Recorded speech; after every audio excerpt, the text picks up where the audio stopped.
मुकर्ररा वक्त पर थाने का हेड मुहर्रर हमारे नुमाइंदे को एसएचओ के फ्रंटमैन नजीर के पास ले गया, जो अभी खुफिया वीडियो में खुद को एडिशनल एसएचओ बताएगा। लेकिन ये शख्स दरअसल जाम शुरू के एक थाने में तैनात था, लेकिन थानेदार के जाती फ्रंटमैन के तौर पर यह ड्यूटी यहां हटरी थाने में गैर कानूनी तौर पर अंजाम दे रहा था। और कमाल की बात यह है कि किसी भी अफसर को या तो इसकी खबर नहीं थी, या खबर होते हुए भी वो इस ताकतवर एसएचओ के सामने बेबस थे। हमारे नुमाइंदे ने उसे बताया कि हम रोजाना 1000 मेनपुरी आपके इलाके से गुजार कर आगे भिजवाएंगे। हमारी डेली की जो है वो 1000 मैनपुरी जाएंगे यहाँ से मेरे पास। मैनपुरी का आपकी हुदूद लगती है ही है, आप हुक्म करें। बता दिया 50,000 एक टन एक दफा जाएगा। ठीक है, आएंगे बस 50,000। देखो ना वहाँ पे आपकी क्या सेटिंग है। ठीक है, वो हम जाने हमारा काम है। यहाँ पे जो हमारे 1-2 क्रास वाले हैं, ठीक है, यही सेटिंग है। ठीक है भाई, हमारा 5 टन माल आएगा। ठीक है, 5 टन लाजमी, आपको पता है टन में 33-34 कट्टा होता है। सही से हमारी उनके साथ सेटिंग यानी लास्ट वाली, क्योंकि ये साहब है हमारे, ये डायरेक्ट मेरे पास अकेले नहीं है, मेरे पास मेरा अफसर आया। तो मैंने बोला जो दूसरों के साथ है आपके साथ है। एसएचओ का फ्रंटमैन नजीर, जो टीम सरेआम पर तशद्दुद के वक्त भी एसएचओ के हमराह था, इसका कहना था कि चूंकि मेरा अफसर यानी हेड मुहर्रर आपके साथ आया है, इसलिए आपके साथ भी वही रेट होगा जो बाकियों के साथ है, क्योंकि इस रिश्वत का हिस्सा डीएसपी को भी जाता है, वरना कल को उसकी टीम आपका माल पकड़ लेगी। कोई कमी बेशी नहीं। वो इसमें हमारे साथ दफ्तर और भी है, साथ में डिप्टी भी बैठा हुआ है। अच्छा। उसकी भी टीम है, आपको भी पता होगा, साहब को भी पता है। अगर हम सिर्फ अपना करें और उसको नहीं बताएं, कल उसकी टीम पकड़ ले तो भी हमारे। और एसएचओ साहब मेरा बड़ा भाई है, मैं एडिशन हूँ। मेरे सलाम दुआ तो हो सकती है, अगर कोई तोहफा वोफा देना हो हम अपनी मर्जी से अपनी खुशी में आप आओगे, सलाम दुआ नहीं, आपको हम रोटी खिलाएंगे, चाय पिलाएंगे साहब के साथ। बस इसका कहना था कि ये एसएचओ उसका बड़ा भाई है, यानी बड़े भाई की तरह है, और वो खुद एडिशनल एसएचओ है। मेरा बड़ा भाई है, मैं एडिशन। एसएचओ से मिलने की हमारे नुमाइंदे की ख्वाहिश पर इसका कहना था कि आपको उनसे मिलवाऊंगा भी, और उनके साथ चाय और खाना भी होगा। सलाम दुआ तो हो सकती है, अगर कोई तोहफा वोफा देना हो हम अपनी मर्जी से अपनी खुशी में आप आओगे, सलाम दुआ नहीं, आपको हम रोटी खिलाएंगे, चाय पिलाएंगे साहब के साथ। बस हमारे नुमाइंदे ने इस डील के फाइनल हो जाने की मिठाई के तौर पर इस शख्स को 4000 रुपए की रिश्वत दी। ये साईं को भी जो है ना, ये लीजिए, ये अभी ये समझ लें कि ये तोहफा है हमारा, ठीक है ना। चले फिर निकलें। खुद को एडिशनल एसएचओ बताने वाले इस एहलकार ने ये सारी डीलिंग थाने में मौजूद एसएचओ के कमरे में की, जिसे आप आगे चलकर भी देख सकेंगे जब एसएचओ और उसका ये फ्रंटमैन टीम सरेआम के साथ मारपीट कर रहे थे।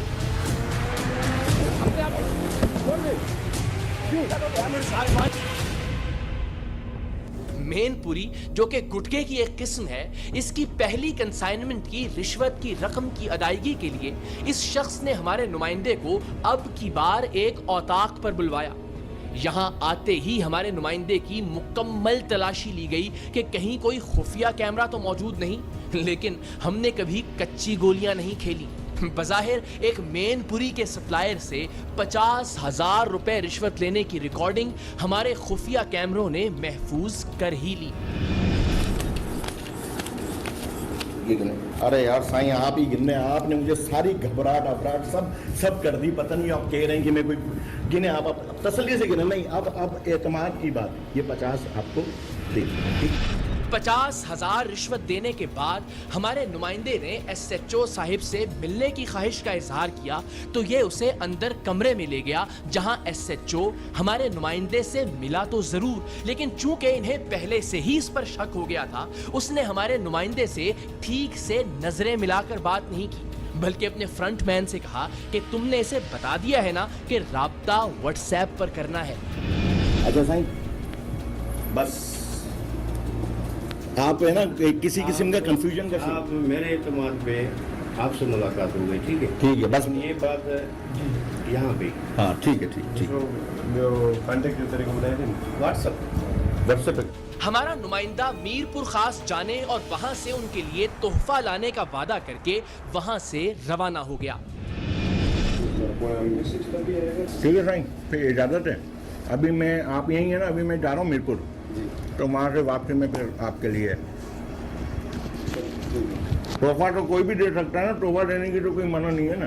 हाँ भाई, ठीक है ना, थैंक यू।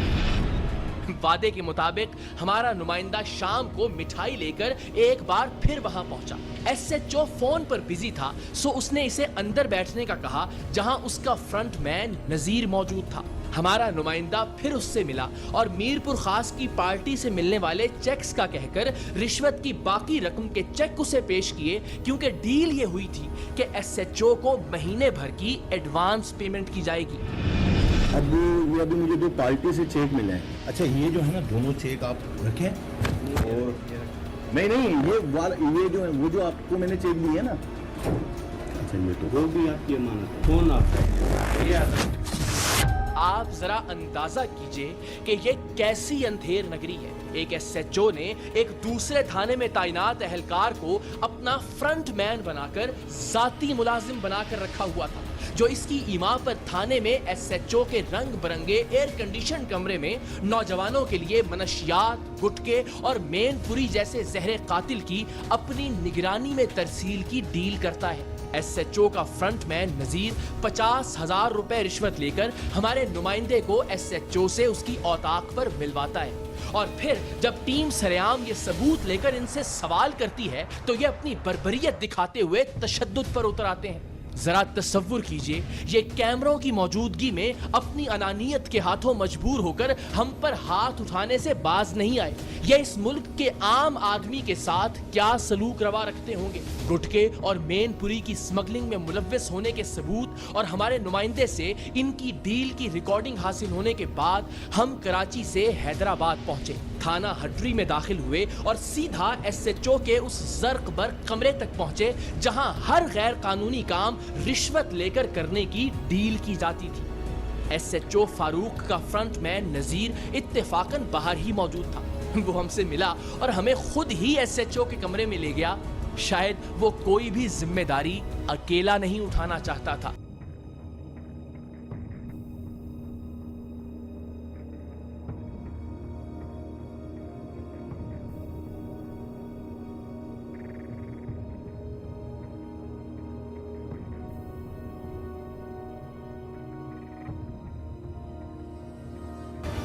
क्या नाम है जनाब आपका?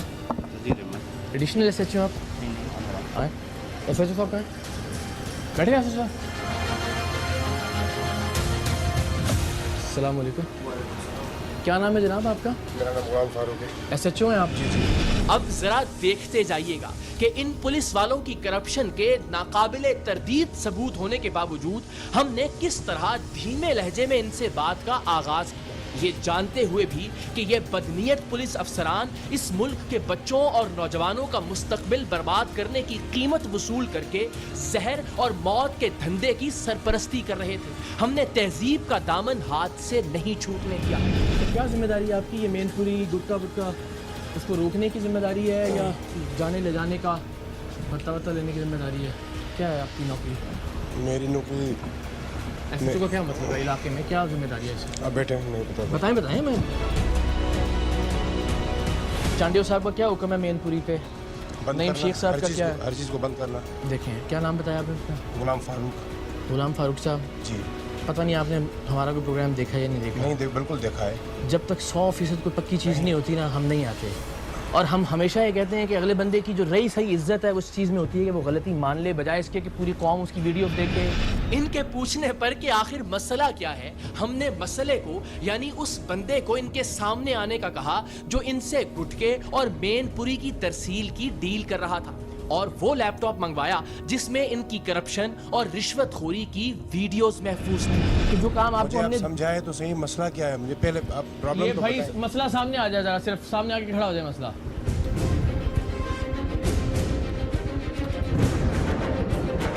आप तो बार बार वो कैमरा नीचे करवा रहे थे ना, वो कैमरे बड़े होते हैं हमारे पास, कोई एक से ज़्यादा कैमरों से रिकॉर्डिंग कर रहे होते हैं, आप जरा देखते रहे इनका। लाओ बेटा जरा घुमाओ। थाने में दाखिल होने से पहले हमारे नुमाइंदे एसएसपी हैदराबाद जनाब अदील चांडियो को फोन करके सारी सूरत हाल से आगाह कर चुके थे, इसलिए कि एक अपराइट और शानदार पुलिस अफसर की शोहरत रखने वाले एसएसपी अदील चांडियो हैदराबाद से मेनपुरी और गुटके के खात्मे के लिए भरपूर अंदाज में सरगर्म अमल थे। टीम सरेआम की कार्रवाई वाले दिन भी एसएसपी ऑफिस की जानिब से बनाए जाने वाले सहाफियों के इत्तलाती ग्रुप में एसएसपी अदील चांडियो के इस अज़्म का इरादा किया गया था कि मेनपुरी के कारोबार की किसी सूरत इजाजत नहीं दी जाएगी। लेकिन ये ताकतवर एसएचओ फारूक हाली पोटो अपने एसएसपी के अहकामात और मिशन की धज्जियां उड़ाते हुए मेनपुरी के कारोबार और मुख्तलिफ इलाकों में इसकी तरसील का सरपरस्त बना हुआ था।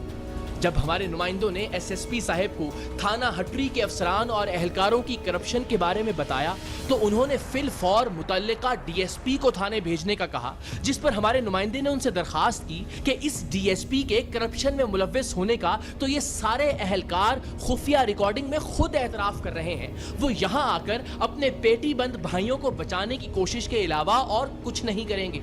जिस पर एसएसपी अदील चांडियो साहब ने एक दूसरे सर्कल के डीएसपी को फिल फौर थाने पहुंचने का हुक्म दिया। हमारी कोशिश थी कि उनके आने तक एसएचओ और उसका फ्रंटमैन थाने ही में रहें, इसलिए कि एसएचओ का फ्रंटमैन तो इस थाने का मुलाजिम था ही नहीं।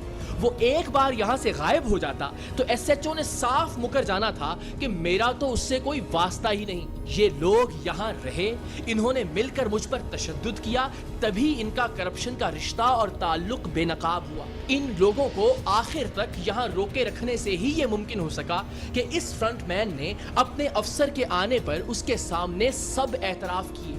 ये लोग बार बार इस कमरे से निकलकर गायब होने की कोशिश कर रहे थे और हमारी कोशिश थी कि किसी तरह इन्हें एंगेज रखकर डीएसपी साहब के आने तक यहाँ रोका जा सके। लाओ बेटा जरा घुमाओ। आप चलें मेरे ऑफिस में। आओ, नहीं बस आप इधर ही आ रहे हैं। एसएसपी साहब इधर ही आ रहे हैं, इधर ही आ रहे हैं, इधर ही तशरीफ ला रहे हैं। बैठ जाए, इधर लाओ बेटा, यहाँ सामने रख दो जरा। ऑफिस में तशरीफ अभी तशरीफ रखें। अब आप यहाँ बैठ, अब आप बैठ जाए यहाँ। नेशनल एसएचओ क्यों बता रहे थे खुद को? भाईजान किसने बताया? अच्छा चलो ये देखो जरा। ये काशिफ भाई आप तो आए हो तो मेरी बात है आपने ये काशिफ नहीं इनका है, मसला ये काशिफ नहीं है, हमारा नुमाइंदा था। ठीक है ना, आपकी सारी रिकॉर्डिंग है। बस अब आप ये सोच लो कि इससे आपने जो जो बात की है वो सब रिकॉर्ड है ना। ये आप ही का कैमरा सर? सुने ना क्या बोल रहा है? हाँ सुनो तो सही है। ये तो एक कहानी बना गया है। डिप्टी साहब के पैसे जाएंगे। डिप्टी साहब को भी जरा कॉल करें, वो भी इन्वॉल्व है जरा। कौन है डिप्टी यहाँ के? उनको बोले ये जो टिकर रोजाना चलाते हैं हम आपके जनाब मेनपुरी के खिलाफ जिहाद कर रही है पुलिस, वो जरा देख लें आगे। अभी देख लेते हैं। 50-50 हज़ार लेके केसेस कर रहे हैं आप। ऐसा थोड़ा सुनिएगा जरा बहुत से। भाईजान सुन रहे हैं आप, हमारी भी तो सुने तो ना। आपकी सबकी सुनेंगे। आप देखें जर्नलिस्ट हैं, आप हमारी भी सुने। बिल्कुल सुनूंगा। कैमरा माइक में तो आपके सामने किया हुआ है और मैं क्या मतलब पहले अपनी तो सुन लेना। अच्छा जी, अब एसएचओ साहब की भी दिखा दें जब वापस आए कि अरे यार साईं, आप ही गिनने, आपने मुझे सारी घबराहट अफराहट सब कर दी। पता नहीं आप कह रहे हैं कि मैं कोई गिने, आप तसल्ली से गिने नहीं। अब एतमाद की बात, ये 50 आपको दे, ठीक। अच्छा अब आप बताएं आपका जो मौक़िफ़। ये काशिफ नहीं है यार, मैं बता चुका हूँ, हमारा नुमाइंदा है। अच्छा अब बताएं। ये हमारे पास आया है कि भाईजान हमारे को यहाँ पे क्रॉस चलाना है, ठीक है। हमने इसको पकड़ना था। जो बात है उसूल में बताऊं, सुने ना, हमें इसको पकड़ना था। मैंने इसको बोला कि यार मैंने तुझे कहीं पहले देखा हुआ है, सामने बंदा बैठा हुआ है। ठीक है। इन लोगों ने बोला यार हमारे यहाँ बहन का मसला है। ये वो तो अभी दोबारा आए ना पकड़ने के लिए। देखो ना हम हमें मेरी बात सुनो ना, यहाँ पे पागल लिखा हुआ है ना, यहाँ पे आप माशाल्लाह काबिल एहतराम। आपने रिश्वत लेके पकड़ना था इसको। भाईजान रिश्वत पकड़ लेते उसी वक्त। ये एक मज़हका खेज बात थी कि हम इस शख्स से रिश्वत इसलिए ले रहे थे क्योंकि हमने इसे पकड़ना था। अगर इसे पकड़ना ही मकसूद होता तो रिश्वत देते हुए इसे गिरफ्तार किया जा सकता था। इन साहिब का ये कहना था कि ये पैसे हमारे नुमाइंदे के अपने पैसे थे, जबकि आगे चलकर ये कहने वाले थे कि ये पैसे उनके यानी इस अहलकार के अपने पैसे थे। मतलब झूठ के पाँव नहीं होते। तो पैसे लिए 50,000 रुपए किसने लिए? अरे यार ये पैसे जो है इसके अपने पैसे हैं। अच्छा तो आपको नहीं दिए इसने? इसने रखे पैसे, बोला ये एक मिनट नहीं, ये पैसे नहीं लिए आप। ऐसे तो सब